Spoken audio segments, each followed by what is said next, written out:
All right, so welcome everyone to this very special live stream that I am very excited about. We have Magnus with us, Magnus Lysfjord, and we've known each other, I believe, since 2018, I want to say. We were both in a startup community in Oslo, Norway, where the country that we're both from. Where are you from, Magnus? Are you from the Oslo area or Yeah, where around there. Yeah, a you little are bit there? remote. Yeah. I'm a little bit more from the north in Norway called Trondheim, but I've been living in Oh, nice. Oslo Cool. for since 2016. So we were both at the time building in the edtech space, both of us, and we can talk more about that in just a bit. And I think we're both born in the same year as well, 1991. Correct. Yeah. Yes, Cool. so we pretty much have like similar experiences, you can say, and involved in a lot of the same things.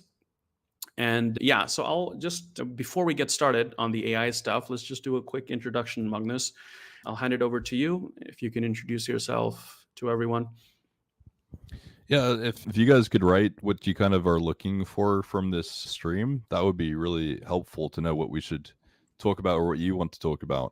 So I'm in I'm not I've been focusing mostly on the system level for edtech innovation, which means that you have to go beyond the current paradigm, which is about coding, design, marketing, all the jobs basically. And we have to go to the next phase of the AI, where AI is actually taking us, which is systems level thinking. So, what I'm mostly interested in is renewable systems that are sustainable and programming those systems to make them much better for people. If you look at the welfare state, for example, how is that going to change? All these other things are related to system level innovation, and that's what we've been focusing on at Digit. It's bridging the gap between education and industry. If we want to actually make sure that everyone has a proper job that's paid, we have to make sure that all the skills that are being taught are actually useful skills that will get you jobs immediately. Boot camp, 6 months to get a job.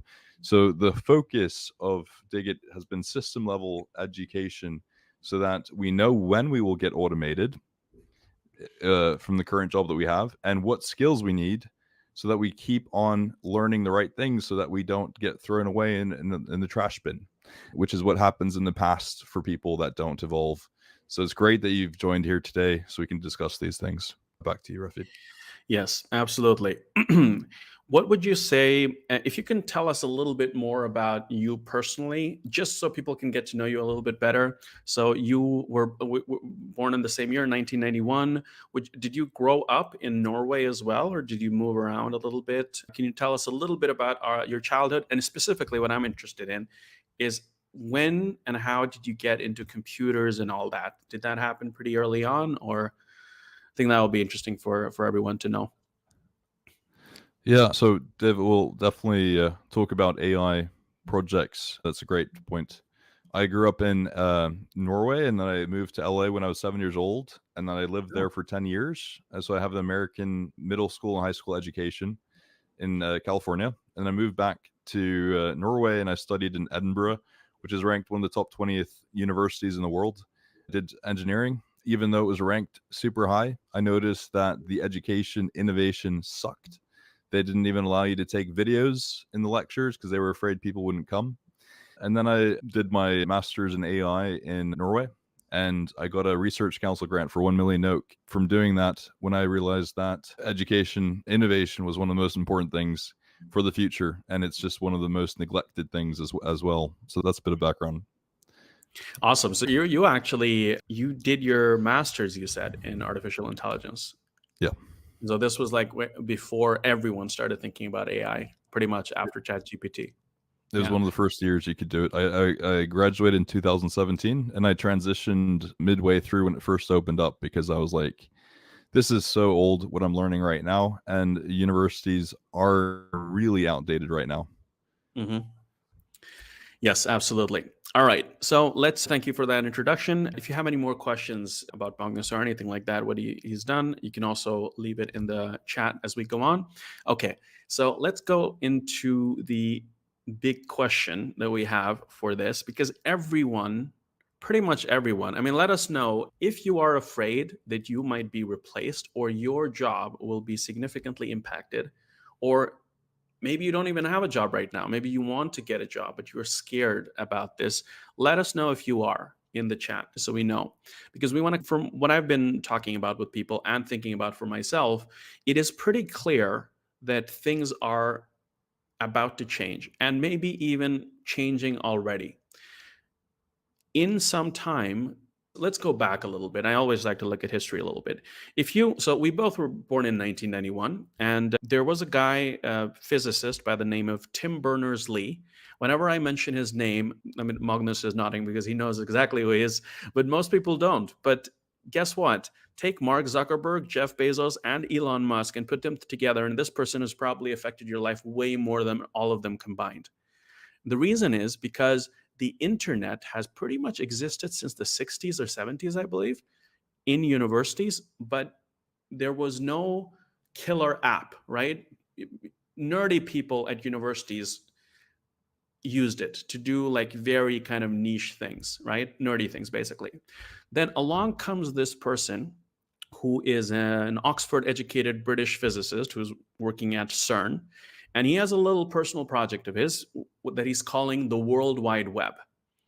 And what it becomes is a super easy way to share information and documents on top of the internet that, again, already existed at that point for 20 or 30 years, or yeah, something like that. 20, I think it was in the 60s that it was invented, early 60s. And he creates the world's first browser, and he invents HTML.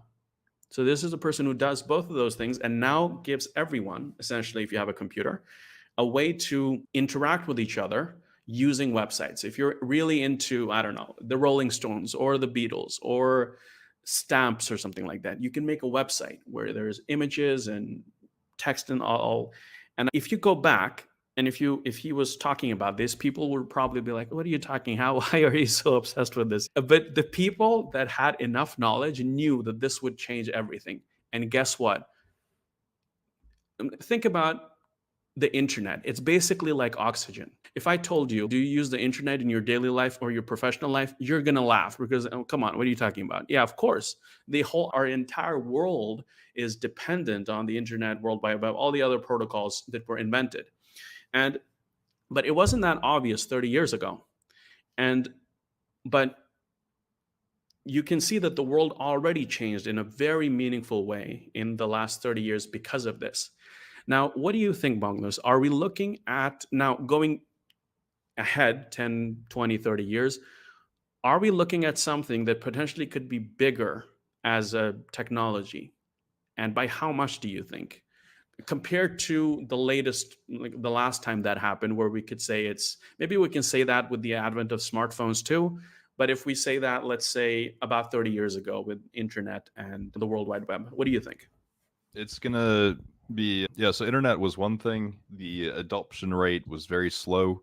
With AI, things like that don't matter as much. People talk about the adoption rate as if that's going to slow down super intelligence. That's not going to matter because it can actually make decisions itself. It will be attached to economic transactions.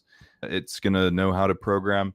For people that are coders, this is something that you need to definitely be aware of. Engineers as well. Devin is a programmer that utilizes many different agents to code projects together. There's an open source version called OpenDevin. That's something that is incredibly cool. I downloaded it, played around with it. You can actually create your own agents. It's not commercial yet because it costs $5 for one prompt. So I put one prompt in, and there were about 50 agents talking to each other, or maybe just a few, but there was a lot of prompts talking to each other, and it cost a lot of money for very little gain. But these tools are getting a lot better. So in 1 year, 2 years, we're going to be seeing the emergence of automated programming. But the key kind of thing is, as an engineer, it's not enough to just be an engineer anymore. So you have to be knowing many different skill sets. as the previous skill sets, like syntax, for example, really knowing what to write, because the code is very detailed. So those things aren't going to matter as much. If you want to program in C++ and Python, you can use AI to learn the syntax. So to get back to your question, or yes, it's going to be a tremendous new platform to build upon, but we have to be wary of getting automated ourselves in that process. Yeah, and this is where I want to get into this whole, oh, AI is just a thing like the printing press or the Industrial Revolution and computers. How do you think, because that's what we have as human beings, we're always trying to compare the past to what's going on now and trying to calm ourselves a little bit. What do you think, what parts of this thing are similar to just a new innovation, and what do you think is fundamentally different about this new thing? I recommend everyone downloading their open source version of Llama and seeing it for themselves when you try 1 billion parameters versus 200 million versus 3 billion parameters.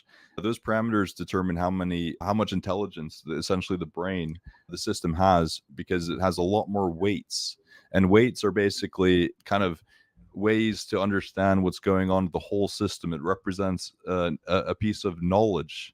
It simulates this piece of knowledge, and the more you have, the better that simulation is, essentially.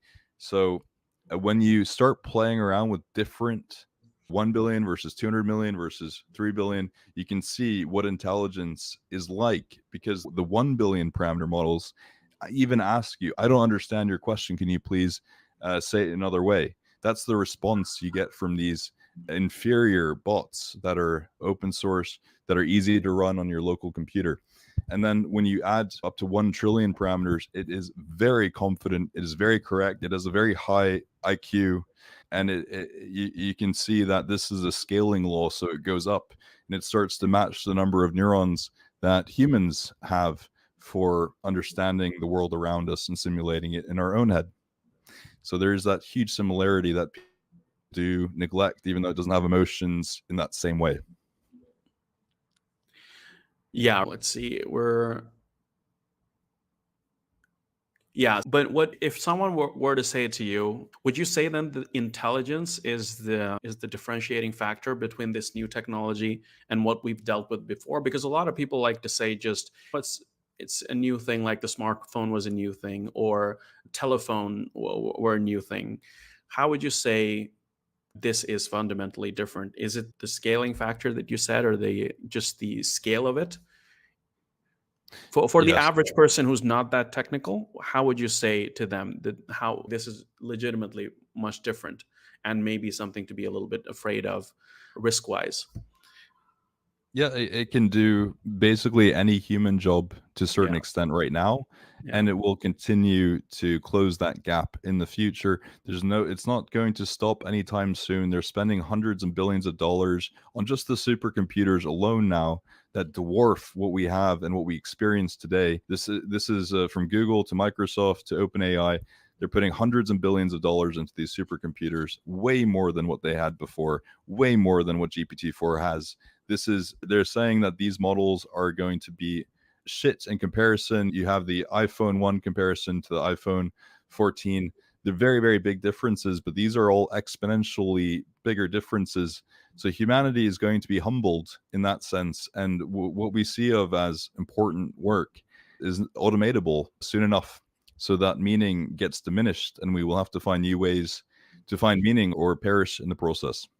Now let's go into, I think a lot of people have this understanding that, okay, yeah, this is going to happen in the future. It's going to start automating my job, but I'm good for now. Can you talk a little bit about, do we have any examples of people maybe already having lost their job or on their way? What's happening in the world right now that you can tell us about Yeah, a yeah. very important example from Sweden. Klarna is a very big Swedish tech company. They do automated loans and payments so that people can get money and then you got to pay them back. But they automated 3,000 customer service employees this year, and they announced last week that they're automating 20% of their workforce every year. And this is because it's driving profits. So he's saying, yeah, of course, money goes up, the cost of HR goes down. Nobody wants to deal with HR. If you can avoid needing to work with other people, especially thousands, 2,000, 3,000, people don't want to. That creates a lot of arguments, a lot of discussions, a lot of different paths. It's much easier to have a super servant that just tells you whatever you want and works 24/7. It's no competition between human and that. Yeah, my God, I wasn't even aware of that. Klarna, 2,000, you said? 2,000 people got Two to three automated? thousand customer service employees automated already. Oh my God. Yeah, customer service is oh my God, that's not a great industry to be in when it comes to this. I have a different no, we can talk more about that exactly. I think people will be interested in knowing exactly what they do too, because it's not that I have a different example from which, but it's similar in that sense. There was a video that I saw by a young British graphic designer. I think he was 27 years old. He made a video a couple of weeks ago that now has gone viral, almost 1 million views. But he said that he'd been working, so he got his university education in graphic design, which took him 3, 4 years in Britain. And then for the last 6 years, he'd been working at the same company. And they used to have more graphic designer, but at the point that he was making the video, he was the only one. And he had a lot of work normally. And this company is one of those marketing companies where clients come to them and they're like, we want brand materials. Can you make it for us? And he was the one who's supposed to put their logo in and all that. And he was realizing that over the past couple of months, his work was going down. Before he had to do overtime to be able to do all of his work, but recently he only needed to work 2, 3 hours, and he was initially happy about this, but he was like, what's going on here? And then suddenly he gets called in and says that you are no longer needed. He was the only graphic designer, but he ended up being laid off. And what are they doing to replace him? So everything that he produced for the company obviously is owned by the company. And so they have all of this data. They now have trained an AI on his material, like an image generation AI. And now they can just ask that AI a question and give it any kind of unique things like the brand logo or the company logo and things like that. In 30 seconds, it produces what he normally would do. He got laid off. And he says, what am I supposed to do? This is what I like. This is what I thought I would have a career in. And that's one of the very scary examples. And I go on YouTube to check, and there's more and more videos coming up like this. I recently, just a couple of days ago, saw a copywriter having a similar kind of. And I think, like, how many of us are working in a job like that, where pretty much your whole entire work is just take inputs in the form of emails and files and things like that, and then use your expertise to produce something. I mean, as programmers, we do that. And yeah, so just so you all know, this is already happening. Magnus, just I'm sure you have plenty of other examples too of this happening. But yeah, which industries or what type of work do you think is the most exposed to this? We already covered like call centers or customer service, right? Why is it that customer service would be more, just for those of us that are not into this, what is it exactly that makes that type of work so It's just easily automatable? people just they get fed up with dealing with everyone all the time. It's a very manual job. It's very repetitive. You have one customer, you might do that job really well, and then by the time you get to the thousandth one, you're like, I don't care anymore. But AI doesn't see like that. AI will always give it 100%. AI will always look at every single nuanced detail that the customer might be suffering from. So therefore, like for Klarna, for example, the results regarding empathy and customer service were actually much higher than with the human employee. And it's just because that whole part is much better done with AI. It's super manual. So there's very little creativity and decision making needed for those kinds of jobs. Yeah, I remember years ago, or not that long ago, actually, I remember that whenever I would go online and would need help for something, I would get like the chat, and obviously they would put the AI chatbot first, and I would hate it. And I'd be like, let me just talk to a human being. And I would be, but now that's not the case anymore because they're so good that you would prefer to chat with a computer than a human being. But that changed. Just remember how shitty they were not that long ago, and now it's. I mean, ChatGPT obviously is the best example of that. What do you think? How would you? So help me understand. If I'm a person who's just getting into programming, maybe I've done it for a couple of years, I'm trying to get a job. Is there much difference between a customer service rep and the job of a programmer? And in which way? In what ways is it? And is AI going to be able to pretty much take over that too? Yeah, programming is very repetitive in the sense when you create components in React, and when you use Redux, you are doing a lot of repetitive work to create the whole state management system over and over again, depending on the app, depending like all these things. Every single job has an element of manual work into it, whether you're a neuroscience surgeon or a doctor or whatever. There's a lot of, especially PhD work. PhDs have a lot of repetitive work. It's not as spectacular as one would imagine. So what we're saying is that the bullshit jobs, on the plus side, we're penetrating through the bullshit of jobs. A lot of jobs are bullshit. A lot of people just look busy, act busy, look important, and that was the main skill sets of what they have learned. So in that sense, it's an amazing thing. But yeah, programming is going to be a thing in the past. So as an engineer, you have to think about the bigger picture, systems thinking, and that will require you eventually to make some very difficult decisions about how you can actually compete in the future. How much time are we looking at? Like your best guess that when you can say that the average programmer has been automated away by AI? The programmer of OpenAI, of ChatGPT currently, gives an estimate for when he will be automated. He mentioned this 2 weeks ago. So he estimates that he will lose his job within 3 to 5 years. So that means that the AI will automate him, the creator of GPT. In 3 to 5 years? Yeah, 5 conservative. The creator of GPT. The guy who's engineering GPT now, he said 3 to 5 years. That's how long he's got left to work on GPT before it creates itself. Wow, I didn't know about that. Yeah. That's like a chat GPT micro moment. Oh boy. But okay, so let's go into this a little bit, right? Because I'm sure, and those of you that are watching, if you have any questions or anything, let us know in the chat. I'm going to try to play a little bit of devil's advocate here. There's going to be like, there are some AI, like one of the godfathers of AI, I believe. I can't, Jan something, some French dude, Yep. says that we won't see AGI in our lifetimes and all that. There are a bunch of people in AI, not many though, that are saying all of it, this is overblown.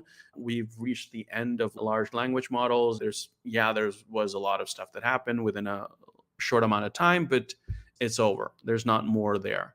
What do you have to say to them, people that are saying that it's pretty much gonna level off now? And Yeah, I don't understand what they're talking about because, for one, Altman says that their data is not plateauing anytime soon. They've got a lot more data to consume for those models. At the same time, you have a lot more compute happening, a scale of at least 1,000x from what we've seen today.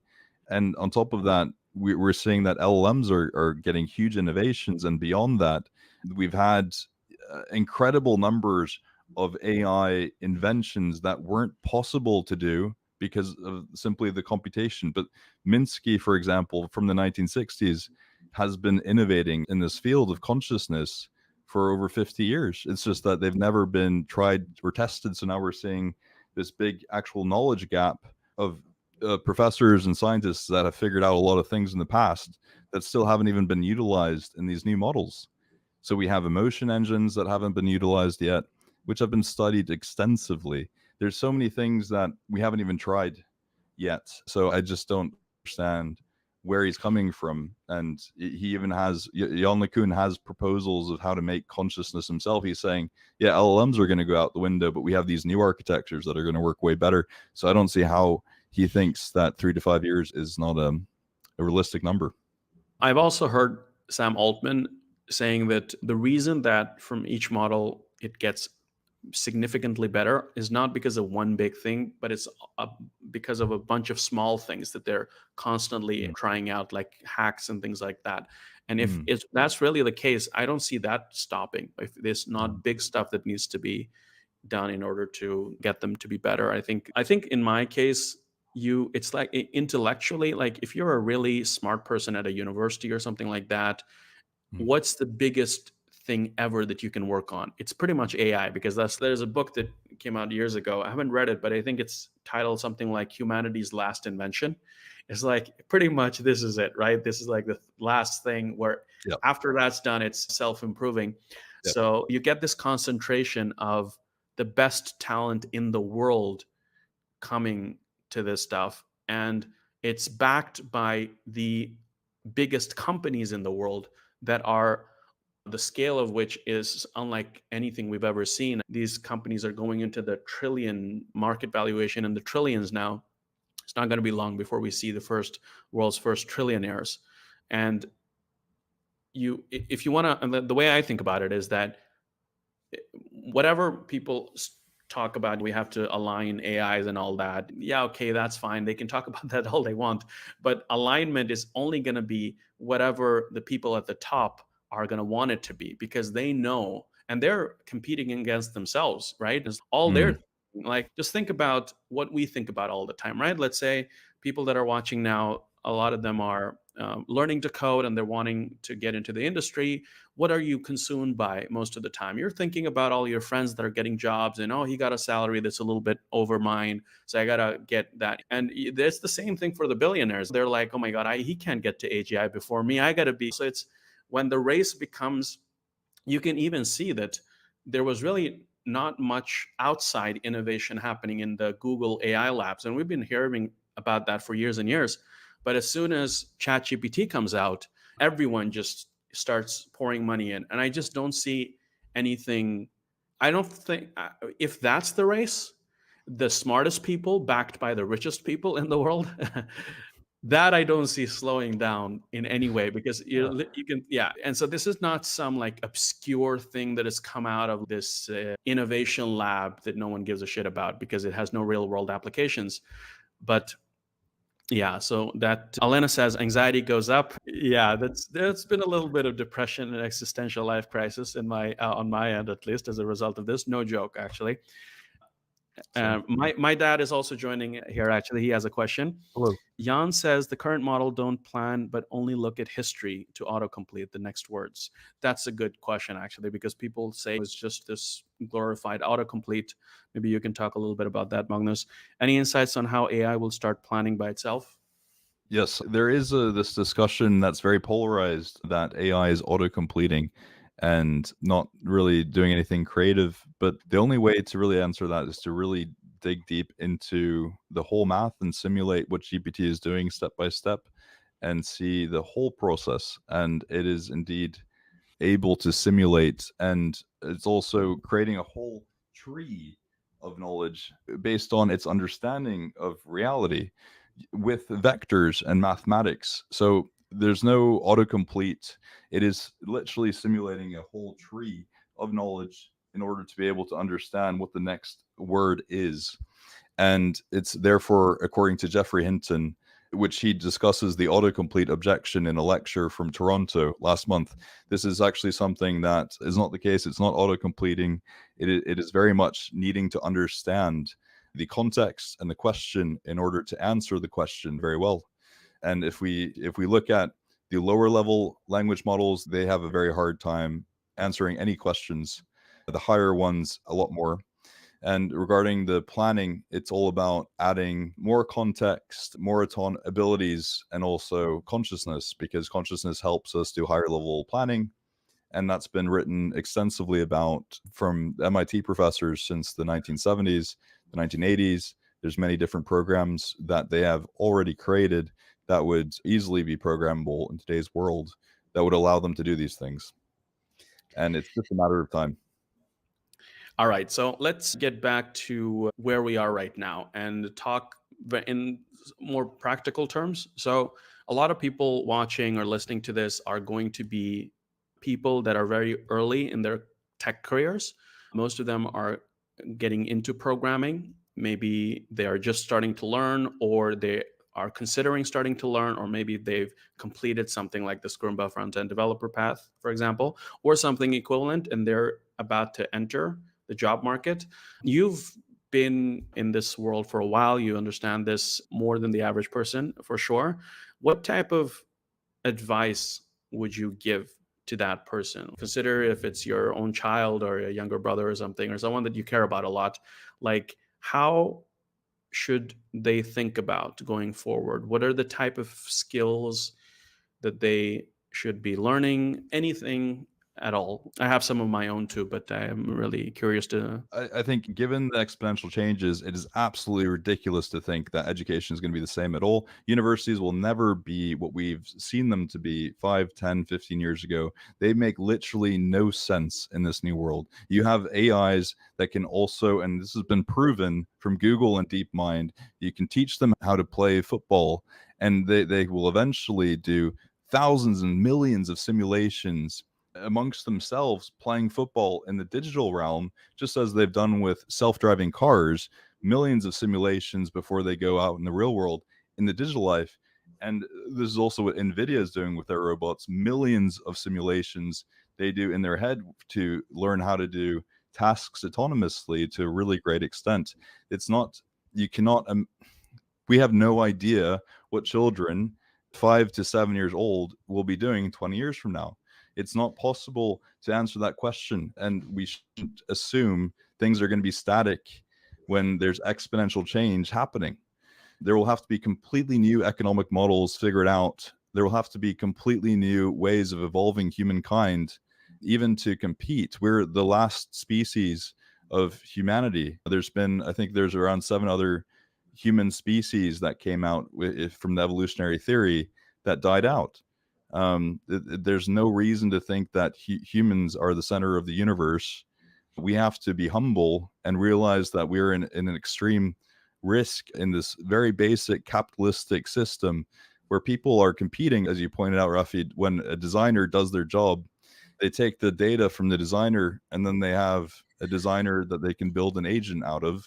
Yeah, you have to be very careful with the kind of narrative that you teach children, because there's no way it's going to be the same. Yeah.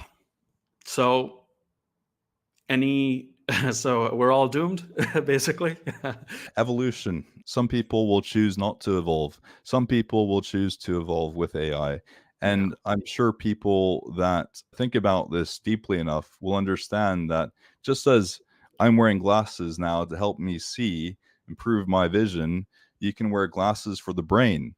And this is already being done with Neuralink. We have a lack of computational ability right now. We have a lack of memory. We have a lack of, we can keep 7 things on our mind at the same time. So the complexity of humanity needs to increase in order to continue to contribute to society or compete. And you will have to consider getting neural nanorobots for your brain to power your neurons and to be connected to the World Wide Web instantly at any time. So it's either you choose this very, very difficult path ahead of you, or you choose not to, and you will just be irrelevant at one point or another. This is again very hard to not say when Neuralink and these technologies have been proven to be successful already. Right. You're saying that you have to, as new things come out, ChatGPT would be one of them, other AI tools, and then eventually Neuralink, where we're literally on a physical level merging with technology. You Yep. either just get on the train and just do that and play that game, or you're irrelevant. You can't meaningfully contribute to society in that way. So what happens to those people then They die. that are not? They They die. die. Just evolution is not kind in the past, and it won't be in the future. And it is very naive to think that the world will be happily ever after. We're going towards a trajectory of extreme competition amongst the biggest tech companies with millions of dollars. There's no positive end to that for many people. Okay, so obviously the governments are on this, right, and doing what they need to. No, or yes, are they? I don't know. Are they? No, I they're hope not. so. I've been in contact with them. They're not. They don't. They were interested to meet, but they ultimately have so many things to do, so they weren't able to prioritize the biggest changes that humanity is The biggest experiencing. existential threat that humanity has ever faced. They're too busy to do that. Okay. So let's say, so you're in a university lecture hall and the kids there are 19, 20, 21 years old and they're all studying computer science. And a lot of them are like, should I drop out? Should I, like, what are you telling them? The people that are already in university or looking for jobs, and they were like, you know what, I'm super excited about going into tech because that's what everyone's talking about, learn to code and all. That's what we've been fed for the last 15 years. Parents are like, my kid needs to learn how to code, otherwise they'll not be able to. What are we saying to those people? What do we do? Do we still do that? Do we still learn to code, or do we That's a great question. Yeah, you become have to know plumbers? everything. Or You have to know everything. It's if you're gonna go work and you don't know 2 plus 2, and you're gonna go work in the field, and your boss asks you to do some like accounting work, but you don't know how to do 2 plus 2. Yeah, you need to know that. And just as things get more and more complex, the basic things get more complex, and but you still have to know that in order to even begin to contribute on the higher level. So yeah, you still have to go to school. You still have to do the grind, but you're going to be in a much more competitive place. At the same time, you have much better learning tools. There is still a time period where you can do meaningful work, get paid for it, but there's much less work available, and it's going to be paid for less in general. Evolution, right? It's a tough one. So we have a question in the chat that I'm going to come to, but before that, I have this classic thing that people all obviously, like a lot of people will say to this, is that yeah, okay, jobs are going to go away, but new jobs are going to come out. You know, no one was a social media manager 20 years ago. We're fine because there's going to be new jobs. What do you have to say to that? There's very few jobs being created today in the new industries. And I've been very closely watching this. I've been looking at the budgets of various countries. I'm looking at what they spend on. In Norway, for example, we only put 1% on innovation. And we're continuing to spend a lot on commodity industry. Like oil is getting subsidies. So we're putting more money into oil, which is completely not what we should be doing. And because we're putting more money into the old fashioned things, we're not putting nearly enough money into the new jobs, which is why we're having a job crisis soon and why it's so difficult for people to get jobs, because there's just not enough jobs being created in the new industries, which is a shame. So what are we looking at, like worldwide? Are we looking at 10% of jobs going away, 30, 40, 50, 80, more? According to the World Economic Forum, 44% of all the core skills will change by 2028. By 2030, they estimate 1 billion jobs will radically change, which is going to be, if any way you look at it, every job is going to change. There's no, from doctors, there's already tools from Google that can do the job of a doctor way better, even unassisted. And surgeries are done by robots. Programming is done. Design can be done. Presentations can be done. Cleaning, cooking, you can buy your own robot that can do cleaning, cooking, laundry, all the general tasks with 90% accuracy. That was built by Google and DeepMind in January 2024. They have open sourced it. So that means that developers can actually work on those robots. This is a fantastic new industry. You can automate restaurants. Food can be free. You can create amazing burgers as well. Biological jobs are going to really increase. You can cure any cancer right now. We have just automated 1 billion years of PhD time thanks to as well Google and DeepMind. We only knew 150,000 proteins before. Now we know 200 million proteins, which are essentially nanobots, biological nanobots that help us do stuff like cure cancer. There's very many different types of cancers, so there's a lot of work to do there. Every cancer is unique to every person, meaning that you have to have personalized medicine, which is perfect for AI and what engineers should be doing. So the whole biological field is in the dark ages right now. There's a lot of new industries that we should be putting money in that would cure all diseases as well. So there's that too. So you're saying that something big has to change about the way that we do things as a result of this. Like our entire infrastructure of jobs and like the exchange of money, what a company is, employers and all that has to change as a result. And we can't know what that is. It's going to be whatever it ends up being.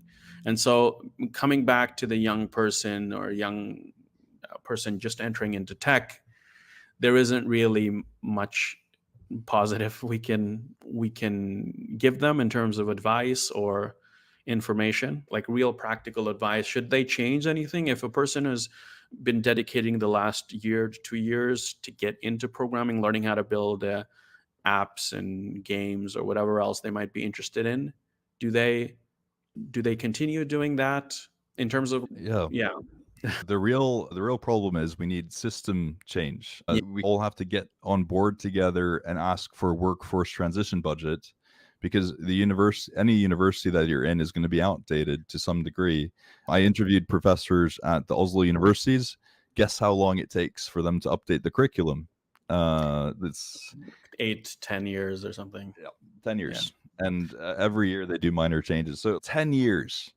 Right? That's an eternity right now. And just think about 2010. That was so long ago in terms of technology. Moore's law states that the amount of information and computation doubles every 2 years.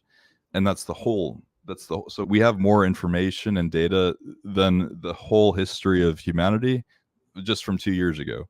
So it's really an insane amount of change. Yeah, I really don't have that much to add there either. I'm right there with you. We have some questions, and Imran just joined us. Hey, Imran, good to see you. My dad had a question. Are companies also using their resources to simulate the best and worst case scenarios for humans, or is it just speculation at the moment? That's a great question. I haven't seen anyone actually doing. I have seen one company, Deloitte, actually simulate what are the tasks that are automatable by AI, the percentage of tasks, and the percentage of tasks that should be done by humans, which more creativity and need for decision making. So they've actually mapped that out. You can also see in every single industry, there's huge innovations and inventions that completely automate most of the jobs and the workers in that field. So seeing is also believing. You can 3D printing homes. There's the robots that build homes for you, clean for you, design for you, all that stuff. You can see it happening right now. Yeah, Div asks, if I'm just starting out in tech, where should I apply? And we've been talking about this for a while now, so I think we've answered that. Yep. Yeah, I think for me personally, if I were to answer that question, I would definitely say that if you think about it, the original idea of a university when that model was invented wasn't to go there to get a job. It was to be able to enlighten yourself with knowledge and find other cool people to do research with and do that. And I think if we go back to that, I would say personally, if you're learning to code and graphic design, whatever it might be, I don't stop that because of this, because hopefully you're doing it because you like it as well and that you enjoy it and you're doing it not just for a job. And because I think that I know that when I talk to people that are programmers or work in the tech field whose job it is to come up with solutions to the problems that we face, the type of conversations that we can have is entirely different than a person who's never done anything like that before. The way that these things program your brain over time is, in my case, in my opinion, it's a reward in itself that you get to think in a way. I think Steve Jobs had a news clip a long time ago where he said that I don't want to necessarily be a lawyer, but I want to know how to think like a lawyer. And a programmer or coder is the same type of thing. When you trains you to think in a certain way, that can be very beneficial for yourself and the world. But if we were to again stay on the jobs thing for a while, are there any kind of jobs that are definitely not going away because of AI? You can pretty much be like 30, 40, 50 years. I hear people saying psychologists, anything with a human interaction is very important. What's your opinion on that? Is there any jobs that are immune to this automation? Bill Gates says biology, cybersecurity, and AI systems. Those are the jobs that won't be going away in the near future. And you can combine all those together. When it comes to psychology, 30 to 40 years from now, that's a long way. Everyone will be connected to AI in most case scenarios with neural nano robotics. Yeah. You'll be connected to superior intelligent beings. Just as you Google things and you're connected to the internet and you're connected to more knowledge, these things get automated. The process of Googling, the process of asking AI on a little chat thing, that all that stuff gets automated, and then there's a direct connection to you and your brain. So if you're riding the AI wave, ultimately it could be an amazing thing for humans. You can have an amazing amount of intelligence and computational power.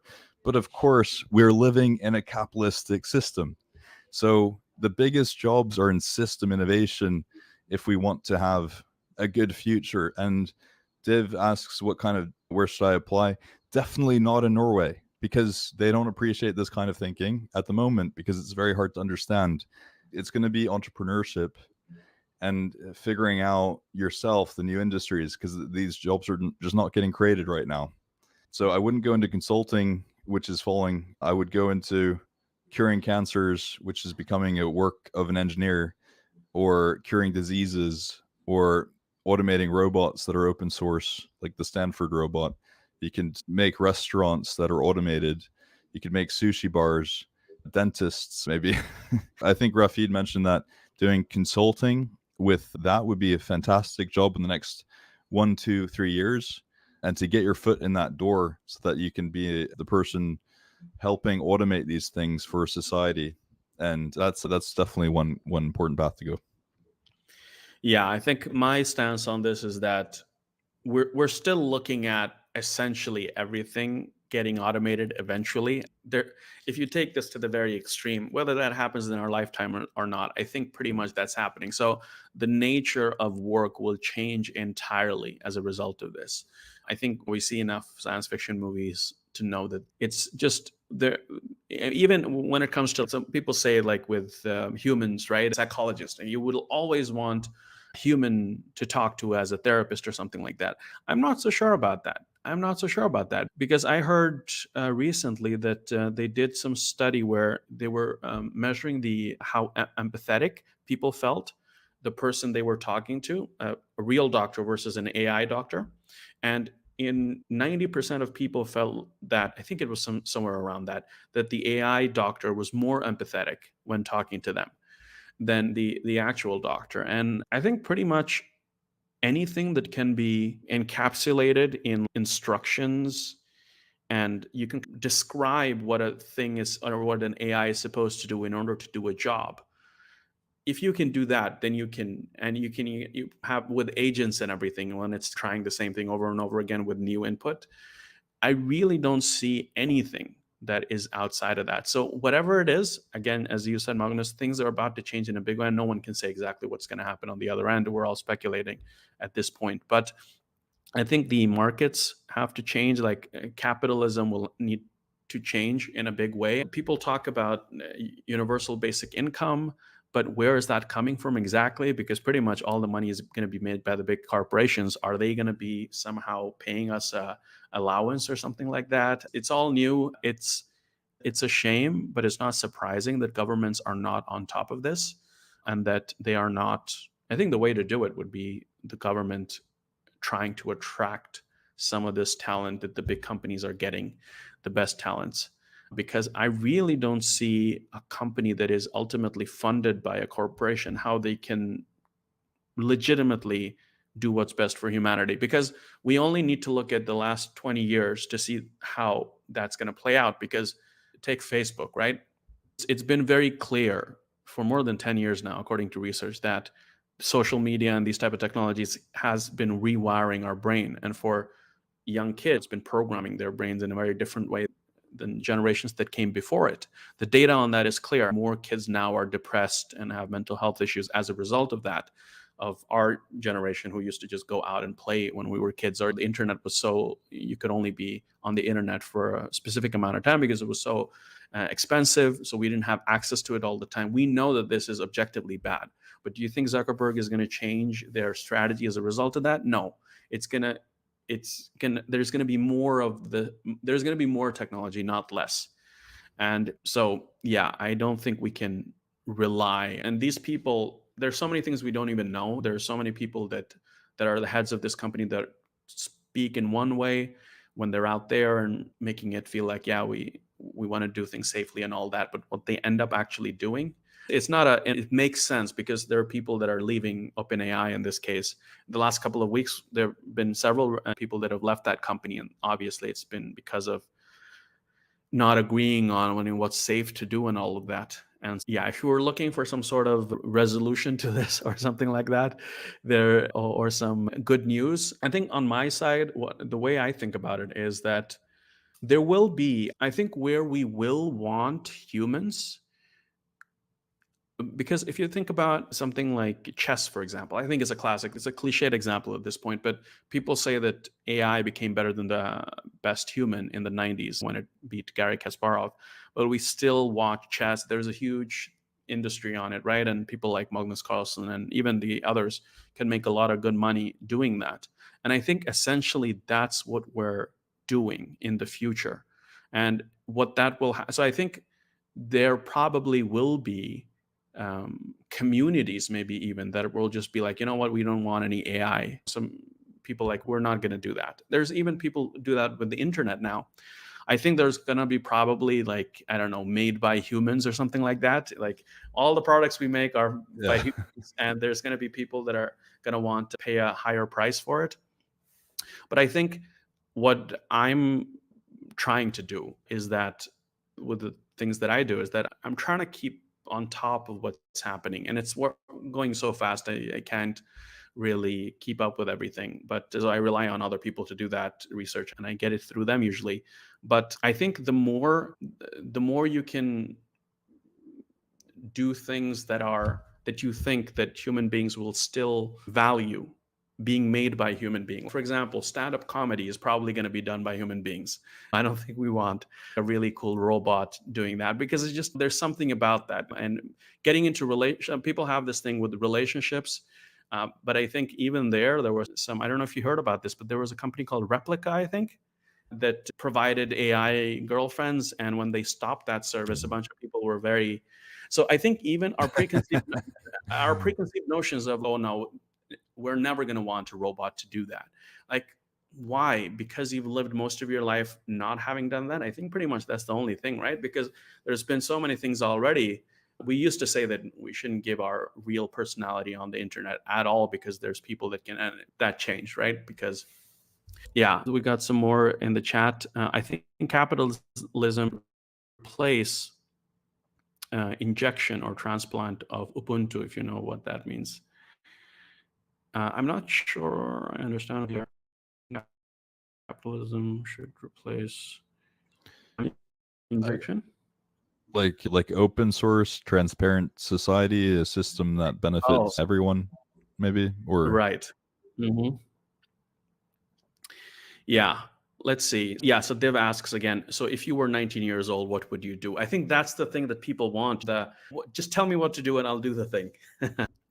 Again, Magnus, any like specific things, like, I don't know, learn more about psychology, learn sales, learn this or that. Do we have anything specific yeah, to? like specifically, like the jobs aren't being created right now. In the Mm, new industries, the system needs to have an update. But until that happens, entrepreneurship is a great route, and solving problems that aren't yet solved will always bring value somewhere. So curing cancer, right?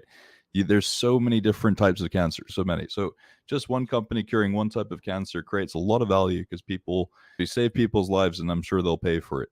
And that's really what you have to focus on, because if you meet the needs of people, that will always be valuable somehow, as long as you don't get screwed over by a bigger company, yeah. which can also happen. But solving problems, real problems, entrepreneurship, and making sure you're in the cusp of everything new that's happening. So when the brain chips become commercial, make sure that you don't get a shitty one.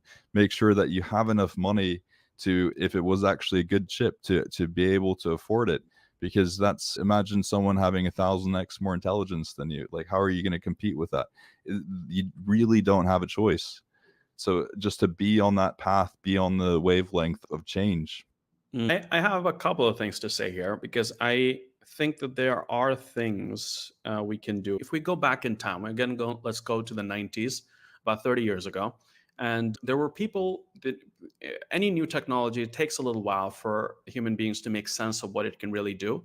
And we need a couple of layers in the bottom to get to some stuff, right? In order for, I don't know, for Instagram to be created, there's a couple of layers before that that had to be put into place before it can live on top of that.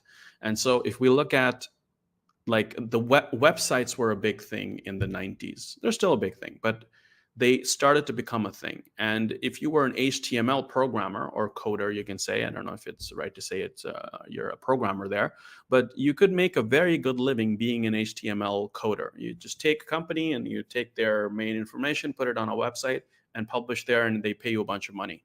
And if you think about it, worldwide, most businesses in the world are small to medium sized businesses. Most people in the world are employed by small to medium sized businesses that are run by one or two people, right? It's a family business, whatever it might be. Not many people work there. And still, most businesses don't have a website today in the world. So there's a bunch of people in the world whose job it is to make websites for these people, and they make money. I've done that too. Press is a big thing that you can just do. And are there AI things or automations you can run to very easily put up one of these websites? Yes, of course. But we got to remember that even though we have the most capable AI machine in the world, we still have tens of millions of people in the world that are still moving heavy things from point A to point B by putting it on their backs and their heads. So we got a very huge variety of like technological innovations that came into the world, but still it is not being adopted. So such a big part of the world doesn't even have access to the internet. 10% of the world still doesn't have access to electricity. And here we are, we're doing this streaming thing seamlessly to everyone. So there's a big spectrum there. And I think in the same way that the latest technologies that were invented or have been invented in the last 10, 15 years still haven't reached small to medium sized businesses, which companies are going to small to medium sized businesses and saying that all the latest tech that the big companies have, I know how to do that and I'm going to give it to you so you can compete with your competitors, right? When I've been in meetings with business owners, they are still having a person manually keeping something in the books, which are physical books, rather than doing it in a database or even a spreadsheet. And that is where I am putting a lot of my focus on, because I think I think what's going to happen with the most of the automation is going to happen in the tech sectors, I think. I don't think these big companies are that much interested even in the small players because they never have been, really. Because if they would have seen adoption within the small groups. You'll see that most of the new software that comes out, they're usually going for startups that are growing fast or already big companies, right? And so I think there is still a place for people like us. Maybe the way that we do it changes. So rather than going to a big company or some company and working there, where we are just running small businesses ourselves and doing that. But that I foresee as a thing that we can do for quite a while to be able to solve, because AI, there's a bunch of things that I've been thinking about for decades now that are now suddenly possible. In my case, personalized education is something that I've been very passionate about for the longest time. And I remember you mentioned earlier before we officially started, Magnus, that you were working on this program platform, Digit, right, where it was like supposed to understand the code and give it some feedback and all that. I remember thinking about a similar type of thing years ago and thinking, oh my God, this is an impossible problem to solve. I can't do this myself, right? If this is going to be solved, it's going to be a big company. And now that they are able to do that, the space of problems that potentially can be solved became a million or trillion times bigger than before. And still, you might think that, oh, but what am I going to invent? Most things in the world have already been made by other people. That's definitely not true. And we've barely scratched the surface. And I think an explosion that we're going to see here is like, you just have to look at your own phone, right? Look at your own phone and compare that with other people that you know around the world. most of the apps that we use on our phones are the same apps, regardless of where you live. It's Facebook, Instagram, Snapchat, a couple of others, right? Browser, whatever.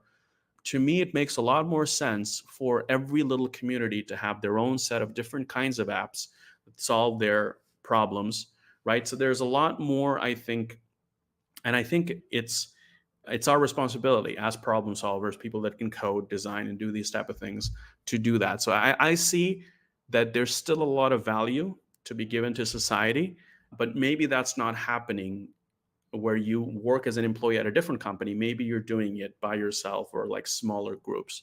That is my kind of prediction. That's what I hope that we have more in the future, because there I see a huge, not just by earning money, but I see being able to really get a huge impact and being able to influence the world in a big way. It's a meaningful type of world, I think. And it's also bringing the latest AI tools to people that normally wouldn't see that because they're just completely in a different group of the world. Like my dentist, who's probably 50, 60 years old, she doesn't care about any of this stuff. She's maybe heard about ChatGPT a couple of times in the news, but her life isn't really affected by it.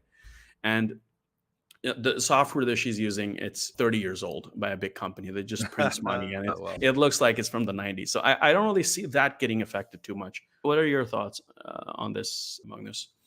yeah, I guess I'd have to dissect what dentists do. If you look at each individual task, from cleaning to analyzing the health of your teeth to all these things, sure, you could put a robot and get it to do that. Machine vision, the cleaning aspect, maybe it can clean it a lot better in some new innovative ways. Maybe it can analyze the health of your teeth a lot better.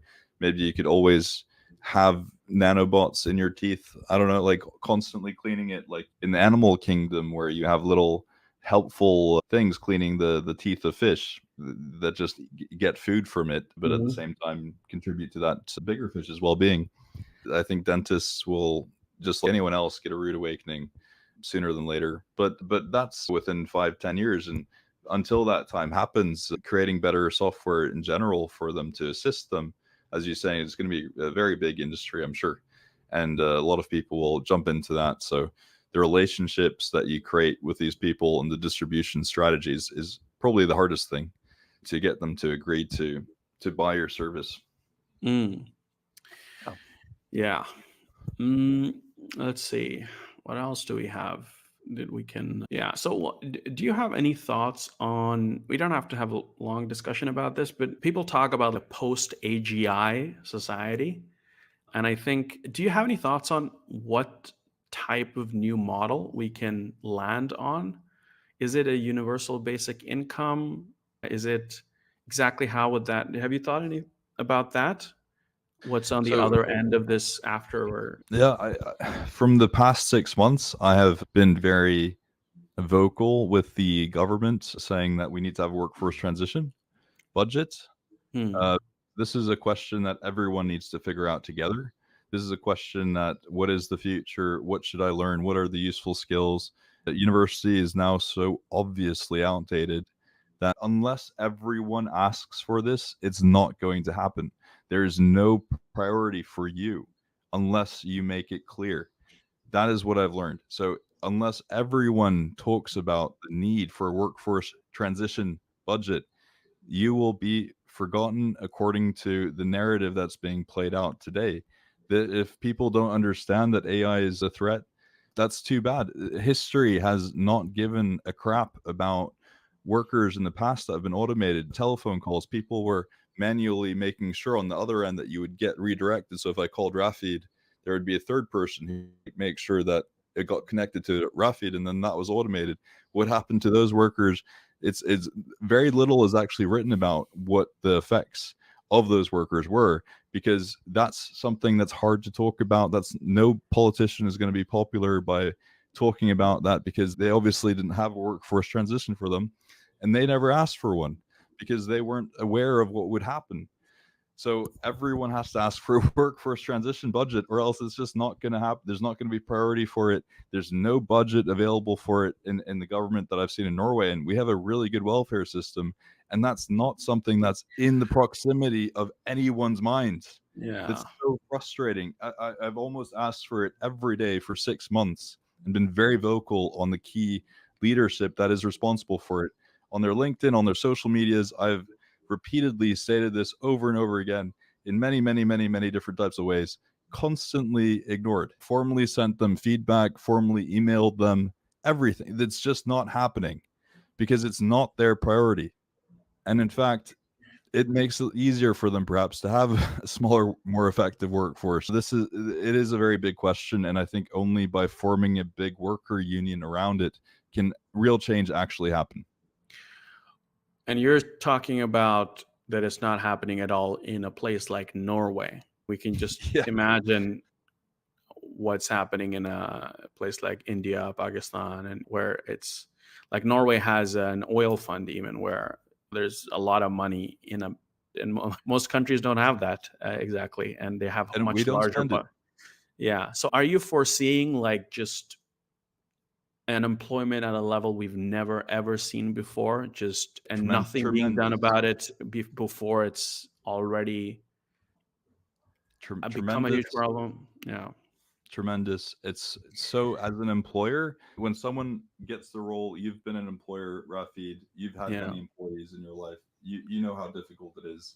You know how an employee can even be a disadvantage and create a lot of stress Oh in yeah. your own workplace. They can take your business ideas, they can reinvent them, they can do a lot of things to make your life more difficult. They Yeah. can pretend that they're doing work and not actually do it. There's all Yes. these things. And of course, employers can be a lot better to make a better environment for them.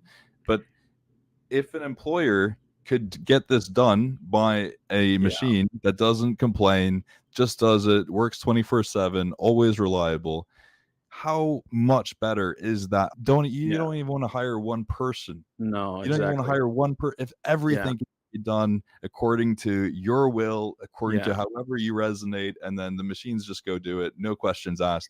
What an amazing world for an Yeah. employer. Yeah.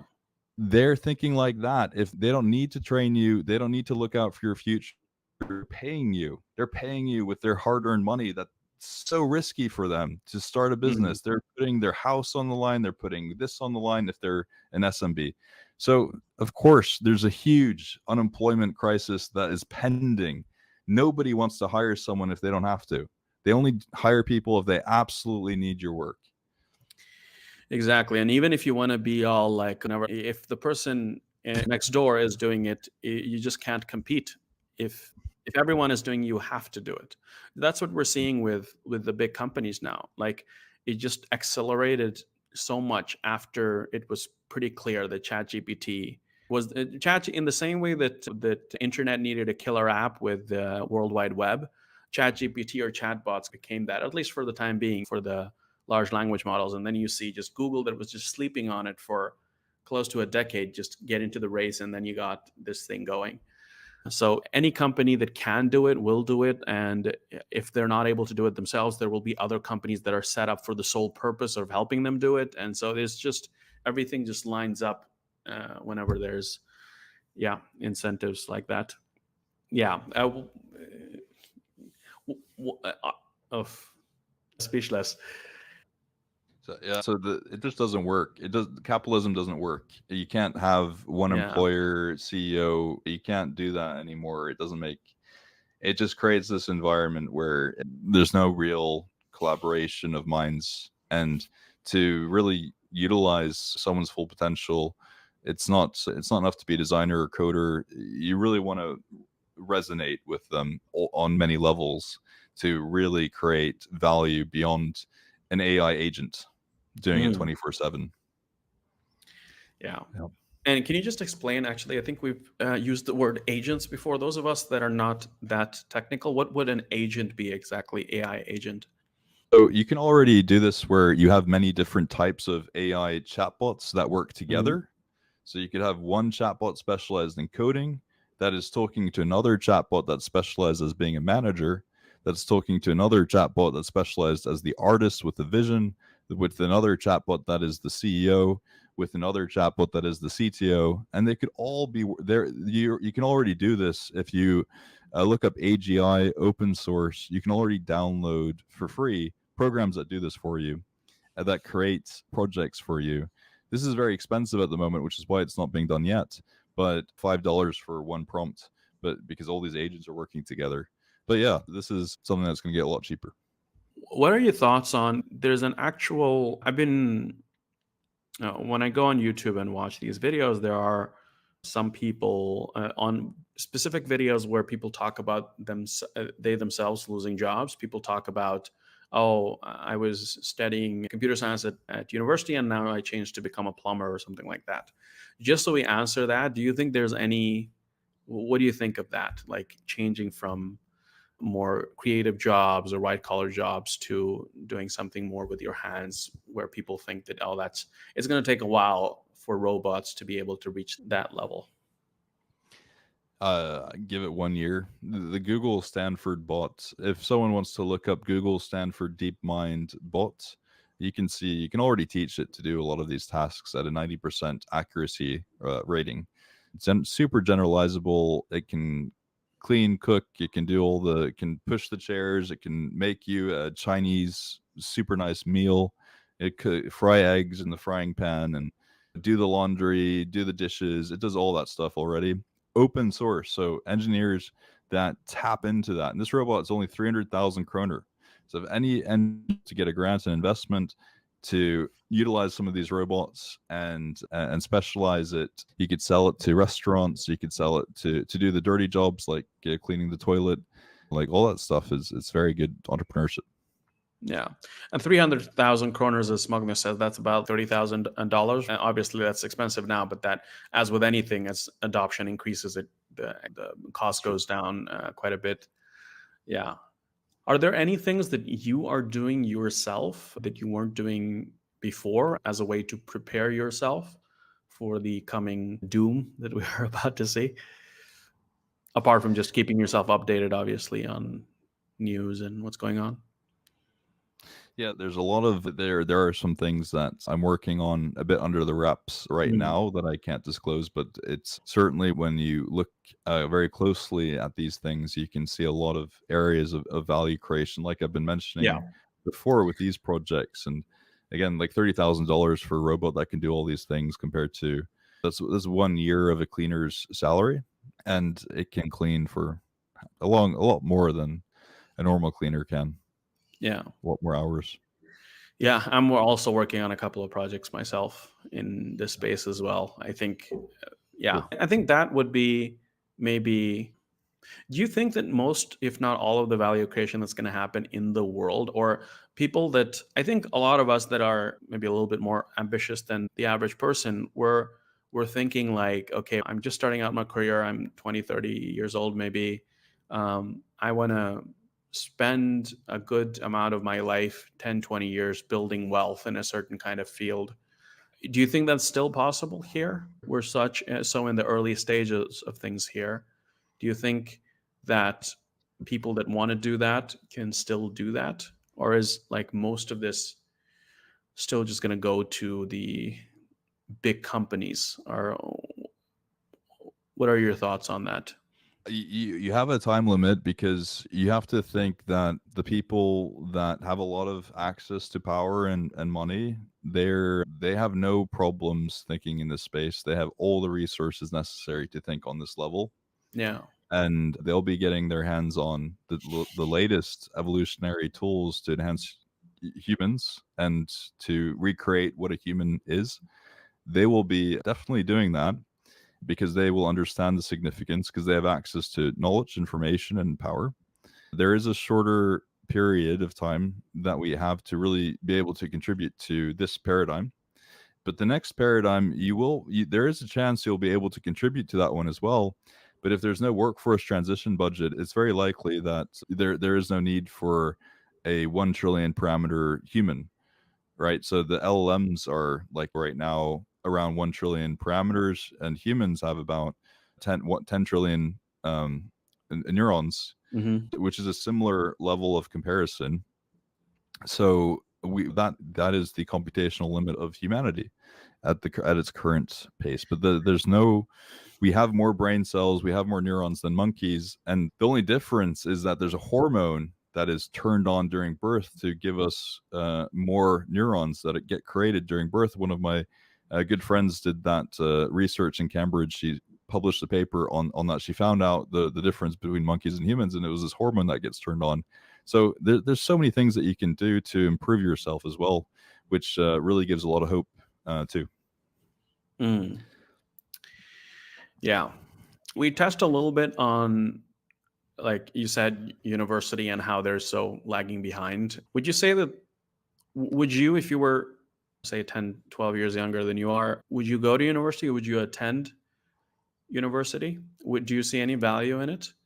When I was at university, I got so sad because I was looking at my calculator and I was forced to calculate something for an engineering class, which I could have programmed, and that just Mhm. really made me very angry and upset. And my face got really red, I remember, and I wasn't able to tell anyone anything because everyone else was just like, "What's wrong with you, man? Just calculate." If you're in an environment where you feel like you're not growing, you should try to find another one if you can. But there's the world is a difficult place, and sometimes the university is the best place to grow, even if it's outdated. But always think about how can you create the most value in the situation you're in. When I was in university, I went to a mathematics institution, and I asked if I could be an assistant to teach, and that ended up becoming a research project. And they were like, "It's a research project, but don't get your hopes up. This will never be funded." And then a year later, I was like, "Oh, can I get some funding now?" And they were like, "No." Okay, but I asked nicer and I showed them some impressive results. And they were like, "Okay, fine, here's some money." But so it's really about what value is in my environment? What are the unlocked keys that I neglect every day? When I walk down, is there a research institution right there that might have some interesting unlocked value? Because there is always these unlocked things all around you everywhere, whether it's talking to a person, whether it's going to a university lecture you haven't signed up for yet, talking to a professor, asking for opportunities. There's all of these unlocked values in your local environment that when you really start to look for it every 5 minutes, how much value did I create that 5 minutes? If you start to really think about that, it could just be learning something cool. That's when you start to open up a little bit more. Yeah. The way that I think about it is that at the end of the day, whatever happens in the AI world, you as a human will still be competing against other humans. My thinking on this is that I've had a bit of a different career than the average tech person because I worked as a salesman for a while at a call center, and my job was to basically convince people to, or sell to people that they should move from their current cell phone operator to ours, which would save them a little bit of money. And I was talking to people like 8, 9 hours every single day. And I learned so much about how human beings work and sales and psychology and persuasion and all that. I got interested in it. I started reading about it. And one of the things that I could stand out later on in my career was I have the technical skills, but I can also talk to people and I can also have the sales experience. And so the Mm. intersection of two very different fields like tech and sales, being at the intersection of that, you automatically become much rarer as a breed Mm. compared to other people, because I often would be the middle point between the tech people who, when they came into meetings, the customers would be, "What are you talking about? I have no idea what you're talking about because you're talking using too many technical jargon and all that." And so I think whatever happens with the AI, if you can be like, I don't know, a person who knows how to code, and so you have that kind of mind, but you also know a bit of design, and you also are really into, I don't know, hiking or something like that. Mm. There's a lot more products and platforms and things like that don't exist now, something like Uber or whatever, but at a much smaller scale that needs to yet be invented. And I think all of those are going to be consumed by human beings, right? So Mm. you need to be a human being to know how, again, AI can also probably do that, but there are still, if you do that, then whatever happens, you have still worked on the right things, right? So if you, in the next 10 years, all you think is that, okay, I'm already a pretty good programmer, but I'm going to be a marginally better programmer by learning more C++ or learning more, JavaScript or frameworks or things like that. And that's all you spend your time on, versus you go and travel a lot and you talk to people and you understand how companies are built and how products are brought to market, and you learn all of those things within the human population, you are making yourself more rarer in the combination of skills that you have and your experience. And I think that is Definitely. something that, so for example, one of the things I'm working on right now is, because I've been a math and coding teacher now for coming up on a decade, but about 8 years. I'm working on a little tech AI talk for schools and universities and all that, that I intend to make in like a humorous way, where I'm going to do live demonstrations and things like that, and really try to raise the questions that we're raising here, not within the tech community, but people that normally wouldn't hear about it, right? And that I intend to do for free, but I have also similar things that I'm going to get paid for, hopefully. But the only way that I could come up with those things is because of my particular experience, life experience. And so there's so many people. If you're one of the Scrimba people watching, if you, so many people that have started to learn how to code later in their life, a lot of you have been a psychologist for 10 years before you started to learn how to code, or you worked in tourism or something like that. I think where you have an opportunity to really meaningfully contribute is by using your skills in tech to try to solve problems that uniquely you can solve in the different fields that you've been a part of. So in my case, that would be like education and things like that. Even though technically AI can come up with company ideas and all that stuff, the behind the scenes of a company is still something I think it's going to take a long time to automate. And so don't think that you can't. And I think when you have identified that and you're about to write the code for the platform, that's where AI comes in, and you can do that much faster. Uh, but I think still we're going to live in the world where human beings can contribute on that level for quite some time. That's my thinking around it, because that's such a human way. Like when you're a 50-year-old or 60-year-old business owner, and if I say something like, "Hey, can I send my AI over to gather all the data from that I need from you?" A lot of them are going to be like, "No, you know what? Let's sit down and have a coffee." And so, you being able to do that is going to be something that's going to make you rarer than the person who only knows how to code. So that's how I'm thinking about it, right? Hmm. What are the different kind of where you live and the intersection of many different fields? But I do agree that eventually, and eventually could be, I don't know, 50 or 100 years from now, I don't know exactly when that will be, we are looking at everything being automated. But for most of us that are listening to this, we are probably millennials or Gen Z, and we have about, I don't know, what, 30, 40, 50 years of productive life left to live in the job market. Yeah, I don't know what you think about that, but I am trying to figure out, since we're talking about this, I'm trying to say anything that I can that will be helpful for people to have a bit of hope, because I think what we're hearing now is that it's pretty like things are not going to go on as they have. That's for sure.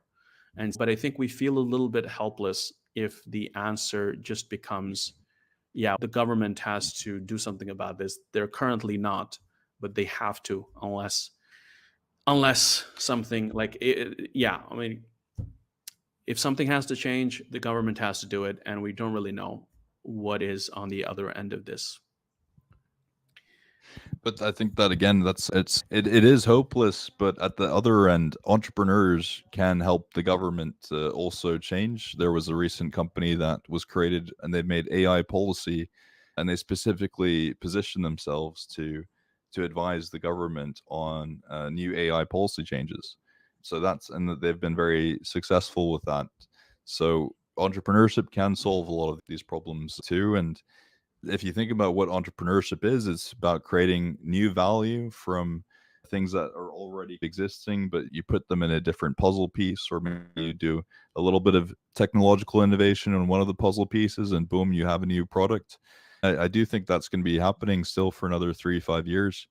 But after that, the question becomes, if at least the way that I've seen this, what Ray Kurzweil has predicted Yeah. in 2005 about the neural links being something that by 2030, he says humans can become what we know of as gods, because you have not just the power of Google in your mind, you have the power of other neural networks connected to your mind. So you can fill in the blanks. You might have a vision towards a direction, and then the new GPT will just give you the nuance required, Yeah. all the millions and millions of different paths to solve that problem. And we have a lot of productivity, as you said, 30 to 50 years left of our life, but we can also become immortal if entrepreneurs enable that. We can cure any disease. It's all biology has become a language that we can now understand. We can program it. We can use CRISPR. We can combine different animals together. We can combine the genes of some amazing insects or animals and put that into humans. And like the tardigrade, it can survive in lava. It can survive in huge colds. It can survive in outer space. The tardigrade is this amazing insect that has evolved so well. You have animals that can regenerate. There's regenerative medicine is becoming a huge industry. You can regenerate your skin. You can regenerate bones, what have you. Just the imagination is the limit. So there's a lot of hope. There's a lot of bullshit jobs in the past. Coding was also a very boring job. So there's nothing to be sad about that that's getting automated. In reality, it's very boring in many ways. So you Yeah. can do a lot more meaningful jobs if and Yeah. yes, we do need to make sure that there's a workforce transition budget. I think everyone should be on board pushing that. There should be a group created. Someone should create some LinkedIn group to really push that forward and get that message heard. But yeah, there's a lot of hope left, definitely. Yeah. Let's say that, but what are we supposed to transition to? Let's say that they allocate the money. What would be your suggestion to the government? They give you X amount of millions or billions. What would you do? So I think raising consciousness in general is really important. I think the best times in our life has been when we've experienced something mind blowing, as Maslow indicated in his little hierarchy of needs. Mhm. You have, okay, you can survive, you have food, you have shelter. Universal basic income slashes all that stuff and says, you don't have to worry about that stuff anymore. You don't have to worry about getting food anymore. The Yeah. robot built it automatically for you and it tastes great. Like all that stuff is just slashed on the bottom. So what's left is reaching higher level needs, which one can see as raising the consciousness of humanity. Right. And that's fantastic. That's way more fun than just being a programmer, right? Because you're not just like doing this repetitive code again and again. And of course, there's creativity in programming, but there's a lot of repetition. You're actually creating a whole new fulfillment of needs and experiences that humanity's never even felt before. Yeah. I can just imagine people that are watching this. They're like, yeah, it's easy for you to say. You live in Norway that has barely 6 million people. Yeah, Yeah, sure. I live in a country that has Um, a billion and a half. What would you say? Yeah. So, what would you say? How does this play out for that part of the world? That where the populations are at just a different scale, and in terms of the infrastructure and all that, it's much less developed than in the more of the countries in the West. I don't have much experience. Yeah. I can't. I can only speak for what is in general happening.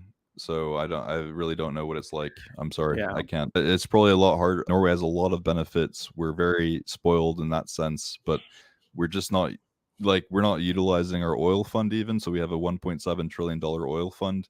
We Yeah. we don't actually utilize that to create new jobs even. So we're incredibly rich, but we don't do anything with it at the moment except for put Yeah. 5% into most of it goes into bureaucracy and just older government structures. That's where most of the money is currently going. If you look at the budget, which doesn't make any sense to me.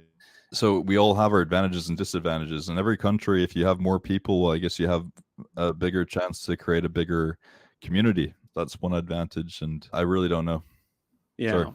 Yeah. Yeah. No, I don't know either. And I just know that.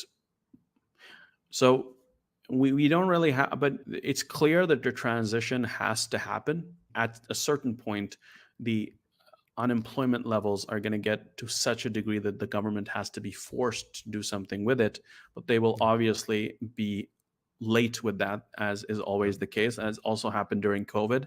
That's just the nature of human beings. The people of, like, when you have exponential growth, usually we take way too long to act, because people don't understand it's not the absolute numbers of people getting affected right now, but it's the trend, and like how much, what's the growth rate and all that, and being able to see that. But most people in government don't really have it. It's very difficult to have that kind of mindset, because you have had to you really need to understand exponential growth and have done that type of work, so that you can, people that do quantum mechanics, for example, say that, oh yeah, I think like a person who would do that, but it took me a long time to get used to the weird rules that are in quantum mechanics to be able to think like that. And I think it's, for the average human being, they're not really used to that much.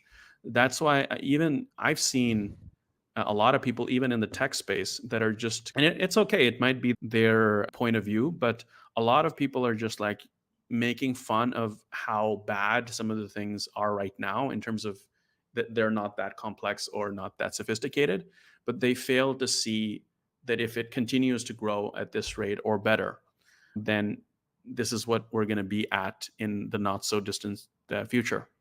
It's Yeah, really people insane are that not even, using AI enough. yeah, exactly. I think, though, my take on this is that, but before I say that, do you really think that we're looking at 3 to 5 years when all of this is like really becoming a big problem? Do you think it happens so soon? It's really good when you get into it, when you see it can create apps for you and it can solve your problems, it can philosophize, it can combine different theories together very well. It can do that for all the theories. There's meta prompting, where you ask it to make the best prompt for you already, and it can do that really well. If you really get deep into it, you start to see that it can basically do a lot of these things that we thought were really hard to do. Like, Yeah. lawyers get $1,000 per hour in Norway. $1,000 per hour for their work. I had a 1.5 hour meeting with them, and I got a $2,000 bill this day. I was shocked. We did Yeah. ask in advance for transparency. They weren't that transparent. It's so good for so many different jobs, for especially entrepreneurship, because if you start a company, that intelligence cost of a lawyer just goes down completely. I do see when the guy who engineers OpenAI says 3 to 5 years left before he gets automated. I Yeah. do take that as a signal, because he's building not just prompts, but like projects that you can just type in one thing and get out a project instead of just a paragraph. So this is really, yes, I do see that as a very Yeah. serious thing.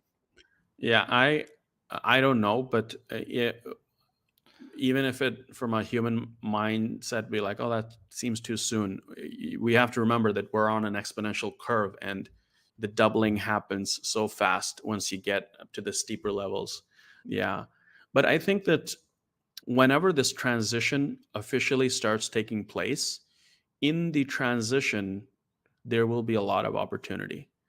And I think um, there will be, like, schools all over the world need to be upgraded with new software that utilizes AI. There's a lot of opportunity there in healthcare, and if you live in different countries, I really hope that, although I hope that the companies that end up making this new software for the new world we are going into are, I hope that the governments will encourage their local population to come up with this, and it's not like one American corporation that serves people in India and everywhere in the world. I hope there's more localization there, but that I see as, and this transition period is going to take decades. I think it's going to take a long time, and obviously it's going to happen faster in smaller countries and more developed countries.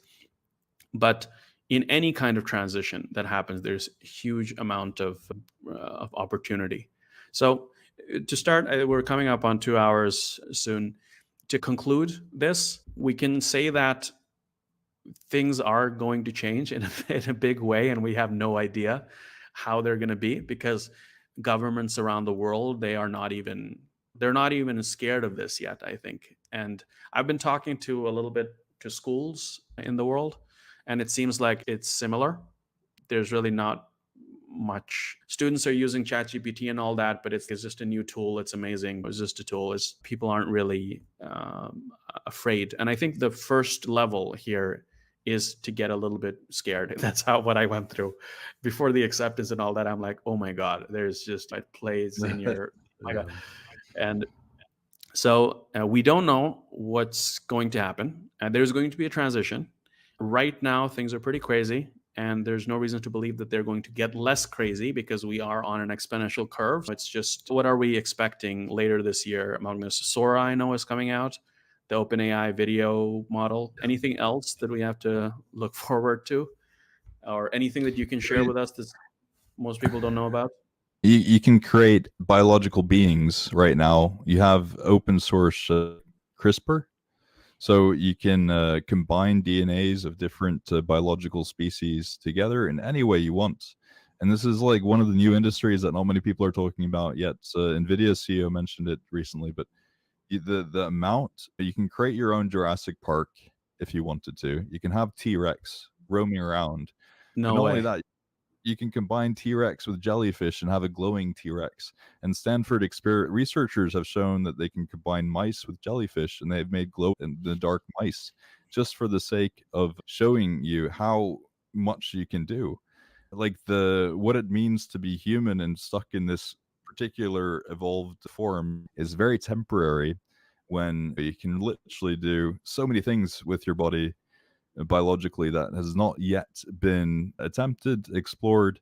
There's a lot of resistance to that, but there's no reason for anyone to suffer from any diseases if we have the right entrepreneurs working on it, creating the nanobots, the biological proteins interacting with each other to solve and to evolve humanity. So automation is one thing, automating all the jobs, but then creating a higher ability for humans is the other aspect. So instead of automating what humanity is, create more diverse aspects of humanity, give humanity more to do. We don't have to be limited, but that's a choice that everyone has to make, because you choose the future. You can choose to be, if you look at mitochondria, that's stuck in humans have enslaved mitochondria to be our energy producers. Mitochondria had a lot more options than being the kind of cows of the human gut to create energy for us. But because mitochondria is better evolved in the human gut, it remained that. So if humans want to continue to evolve, they can, but they can also be the mitochondria that gets stuck in the gut. So that is a serious thing to consider. And brains are being now trained real brains are being trained to do tasks, and they're much more efficient than current AI to do things. Pattern recognition, for example, brain organoids are now successfully doing these things, being connected to robots to do these things. It's really about choosing if you want humanity to evolve or not. That's the next paradigm. Yeah, I think a lot of people might think what you're talking about like sounds like science fiction. I know some of it does, but we have to remember that if you take human civilization since the first like modern humans, you can say, however many thousand years, 10,000 years ago, and you take most of human history as like we're hunter gatherers, and all of the stuff that happened really happened in the last maybe 200 years, and especially all the stuff like if you go back 100 years, 150 years, like no phones, no planes, no nothing, things like seemed like magic all happen in that, right? You just take that 100 years and squish it even smaller, and that's what we're so a lot of the things that you're saying, the cure for every type of cancer and like us merging with Neuralink, you think that, oh my god, that's so far into the future, no way that's happening like that. But the nature of exponential growth is like you like nothing and then everything all at once. What we've been feeling for the last 2 years now since chat gpt is just more of that. Get used Mm. to that more and just even smaller. Yeah, I think the conclusion of this is that things are going to change in a big way. We don't know what it's going to be on the other end. There's going to be a transition period, but I think we just got to get used to, if like Alena was saying, anxiety getting high. I've been feeling that for a while now. Like you have this thing, like this is something that I think about pretty much every day, every week. And every time it gets a little bit calmer, then you see a new news item that comes up. Oh my God, they managed to do this. I think we're just going to have to live with this. I think the people that are keeping themselves updated on what's happening are ahead of the curve. There will be new opportunities. We talked a little bit about that. If you want to be a part, like basically, how is the transition going to happen? A bunch of people are going to do it, right? Because it's a transition from humans to AI or automating things more. Who's going to do it? And if you it seems like if you want to do something where there's a good amount of value to be created, you could say, why not me? I could be part of that um, change. And so it's, like it or not, there's going to be more AI in your life rather than less. I think that's the conclusion. So if you're thinking, I think pretty much it's clear that both of our experiences, and I wish that it was different because I would love to play, but it really isn't. I know some people that are very much like it's all hype and it's going to go away, but I've tried every which way to think about this because believe me, I don't really, I know, and in many ways I don't really like this where we're going to, because because I think I will be fine. I think you'll be fine, Magnus. I think most people that are watching this will be fine because you happen to be, if you're watching this, you pretty much are in the tech community and you're coding or whatever. So you've already qualified yourself to be part of the population that's updated and able to Mm. contribute in our current world. But I'm more worried about the large, like the tens of millions of people that are just living their lives right now, not really very much updated. And their job is to sit behind a computer and have nice coworkers and have good lunchtime and interact with people. And their job is to answer chat messages for their company or government or whatever it is. And then they get called in by the higher ups and they're like, yeah, you're out of a job. And they're like, oh, what am I supposed to do? This is the thing I've been doing for the last 30 years. And make sure that you're not one of those people, because those people are really screwed in a big way. Unfortunately, I think, because I don't, I hope we can find with any transition that's going to happen, there are going to be like, you mentioned that example, right? What happened with the cell phone? What do you call them? The connectors, the people that used to like I want to talk to you and they literally had to manually connect me to you. Yeah. That took a while and not everyone actually got retrained and got a new job. They mostly got screwed over. They Yeah. ended their career path. They were super well trained in that.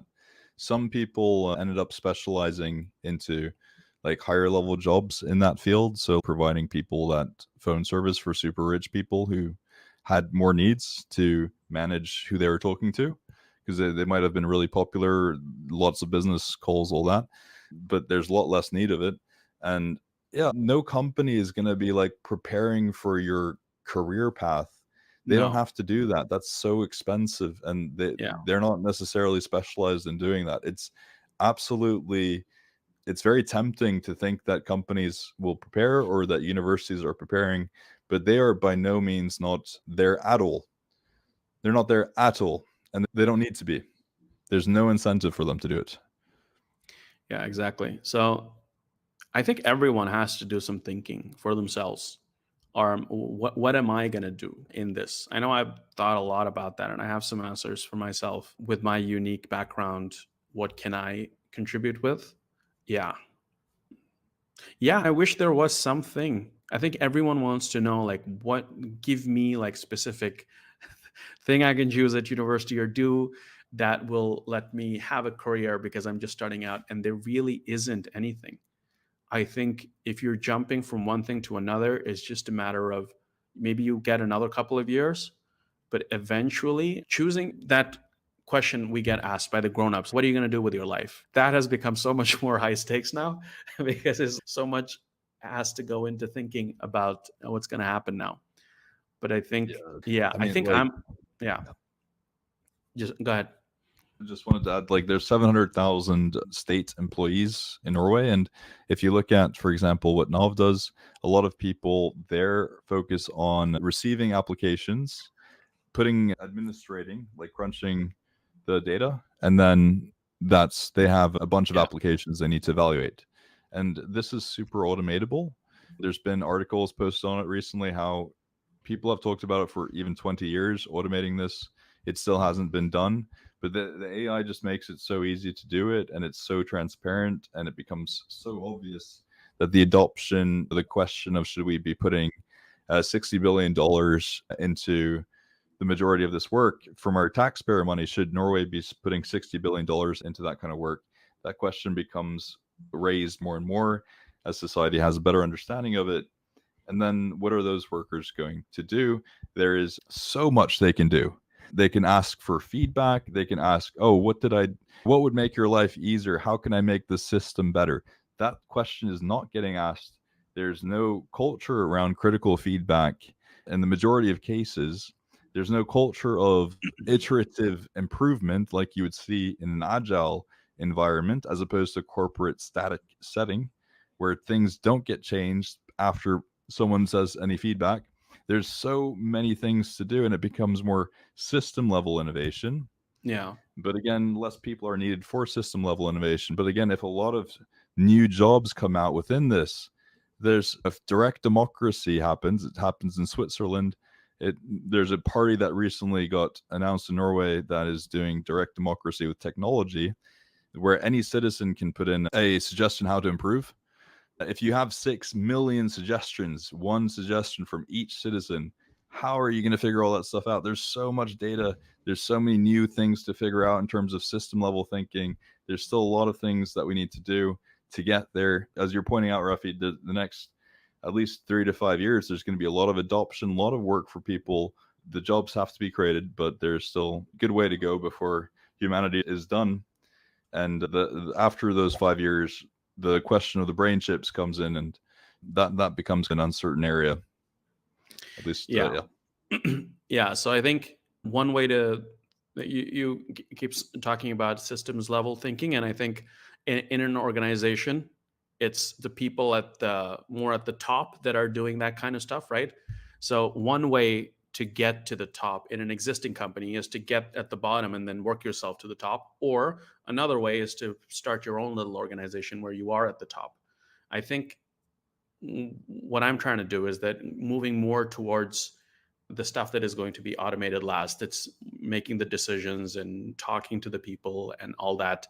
And so I think what I would say to myself, younger, to paint a little bit of an optimistic picture, is that the world is going to change in a big way, in the biggest way that we have seen perhaps ever. And who is going to change the world? It's not going to be some magical organization where, no, it's you and me, it's everyone. And so just if you think, if you were thinking that my path is going to be go to a university, get a lot of people that are watching are from countries, or the way that they think is that you go to university, you get a good degree, and then for the rest of your life you can get a good salary. You have to stop thinking like that. If there ever was a time to not think like that, now there is. There is no place where you can get a PhD and you'll be like a world leading expert in it, because everything is changing. People that got a PhD in AI in 10 years ago, all of that is obsolete. Correct me if I'm wrong, but that pretty much that's how things are changing. And so that can be a bad thing, but it can also be a good thing because you can be a part of that change, especially people listening to this. You are probably already pretty entrepreneurial, more than the average human being. And so, if you're passionate about something, if you're passionate about mental health or education or so many other things, and you have a little bit of domain knowledge, or you have a desire to do that, think of yourself as the person who can drive that change. I think that will put you in a much better position. Learn about how a business is run, learn about, I don't know, accounting or things like that. Learn about sales, psychology, and keep yourself on top of what's happening in AI. and be quick to adopt those things. Because whether we want it or not, it's happening. Because the richest people in the world and the smartest people in the world are driving this, and it's happening. You just need, if you got a Mark Zuckerberg type who's, whatever I'm building, I'm going to just grow, grow, grow, grow, grow. Whatever it is, it's going to grow to the world level scale. And that's what we've seen. Even though we know objectively it's been pretty bad in many ways, it's been good too. So that's going to happen. You can be a part of that change, and you can be a part of deciding what will eventually be the case. I don't think we're doomed just because the big companies ended up making the present we have now. I think if more people, as you were saying, Magnus, if more and more people ask the government or rally around them and be like, we need something, these are the things we need. I know at least whatever happens, I'm going to feel better when future generations ask me, what did you do in creating the future? Because that hasn't been created, and you and me and all of us have to make that. And I think we underestimate exactly how many new problems. Because if you're looking at a job only exists because someone spent a lot of time identifying a big problem in the world, and now they have created an organization around it, and they have found a predictable way to make money, and they pay you a specific constant piece of that every month. That's how a job comes to be. That's only one way to make money. So what I've been telling people for a long time now, get past a job. Just, there's so many different ways to make money. A job is just one of them. And I think, so you don't want to spend the next 5-10 years just doing things like the status quo and be completely unprepared when this reaches, because it's just a matter of time when you're going to be called in by your company, especially if you work at a big company, which a lot of us do, and be like, yeah, you've produced everything that we need to replace you, and we wish you all the best. By that point, you already should have a good plan on what's happening. But it's not all doom and gloom. I don't believe that. I think the future is built by people, and you got to think like, I can be that. And I know that's scary for people, but I definitely think that it's possible. And I know that that's what I'm going to be talking about on my end, and inspiring more people to do that. Because with anything, and this is perhaps the biggest transition ever in human history, there are always people that, and if your goal is to become wealthy and rich and all that, which I know a lot of people have, if you are on top of things, I know for me, and I know this is true for you, Magnus, too, we have some very specific ideas that we now have that we're going to be working on, especially now. I know I am spending a lot of my time working on those. And the only reason we could come to those is because of our unique experiences and insights and things like that. And I don't think any AI has gotten to that level yet, just because human beings are messy and all that, and we're still in the early stages of this. You have a lot of ability to influence and build the future. But let's think past jobs, would be my big message to people. Don't rely on other companies to give you what you want. We gotta, we gotta. Well said. Yeah. So I think we should, with that, I think we should conclude this live stream. Thank you to everyone that joined, and thank you so much, Magnus, for joining as a guest. I had a wonderful time talking to you, and hope we can do this again in the future. Thank you for having me. You're welcome. And I would certainly ask everyone, if you are interested in keeping on top of what's happening in the AI world, definitely look up Magnus on LinkedIn, because that is how I get a lot of my AI news. It's just following him, and you have posts that are very in-depth. You post videos as well and all that. So if you want to keep on top of what's happening, that would be definitely one of the people to follow. Are you also on any other platforms, or is it just mostly LinkedIn? Just mostly LinkedIn, yes. And Rafid, you have innovated in that tech world for 8 years, and it's been incredible to see your journey and how you teach.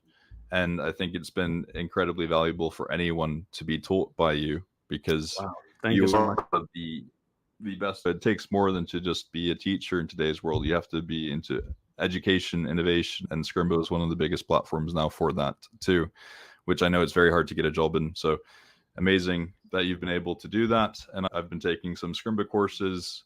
I have yet to take the latest one that you've done, but I need to take that actually, because I think it has some amazing new skills. So props to you. And again, I hope everyone here thrives in this new world. Programming was very boring in the past, so it's only getting better if you make the better future. Absolutely. Thank you so much for those kind words, Magnus, and really lucky to be part of Scrimba. I think Scrimba is doing a lot to innovate in this space too. I know we have a lot of AI engineering and AI related things. And yeah, it's a really exciting time to be alive. I hope we can end on that it's exciting, and I hope you feel empowered. I know we started with that "this is fine" image just to make you laugh, hopefully. But I've seen, like, throughout history, you've got people like Hitler that did like horrible things, right? But you also had people like Oskar Schindler, who in that really bad environment managed to do something good and save people's lives. And we got so many, and I think where us humans back out of that is, oh, I could never be a person who could do that. And I'm telling you, and I know you're on with me on this too, Magnus, you just, like, more than anything, more than knowing a specific thing or having a certain kind of brain intelligence, whatever it is, it's just having a little bit of courage and just saying, you know what, I can do that. Why not me? If this is what I want in the world, let me dedicate some of my time doing this. And it's only by some people doing that over and over again that it eventually becomes a thing in the world.